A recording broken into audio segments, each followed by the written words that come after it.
Curious George was rummaging through the attic when he stumbled upon an old, dusty blueprint. It was a whimsical invention that caught his eye and sparked his curiosity. Excited about the possibilities, George decided he would build it. He couldn't wait to see what challenges and surprises awaited him. George began gathering materials from around the house and the neighborhood.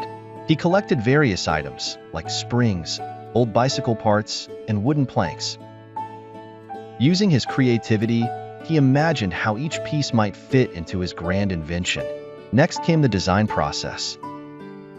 George spread out a large sheet of paper and started drawing plans. He experimented with different configurations, learning about engineering and problem solving. He knew that great inventions required careful thought and creativity. With blueprints in hand, George began building a prototype. He was eager but soon encountered challenges. Some parts didn't fit together, and his mechanisms didn't work as planned. Frustrated but determined, George realized he needed help. So, he turned to his friends for assistance. Each friend brought their unique skills and knowledge. Together, they brainstormed ideas and improved the design. Their teamwork made the project even more enjoyable.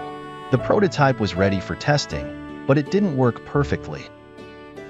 George learned from his mistakes, made adjustments, and used his problem-solving skills to make improvements. It was all part of the learning process. George decided to host a community workshop to showcase his invention. He wanted to share the process of building it and invite others to bring their creative ideas. The community's reaction was overwhelmingly positive.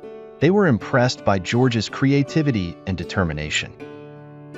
They offered feedback and suggestions for further improvements, which George gladly took. He made final adjustments based on their input. With some finishing touches, the invention was ready for its big demonstration. George stood before the community and showcased his invention to a delighted audience. It performed beautifully, and George felt a surge of pride in his hard work and creativity. His friends and the community members cheered and celebrated the success of the invention with a small party.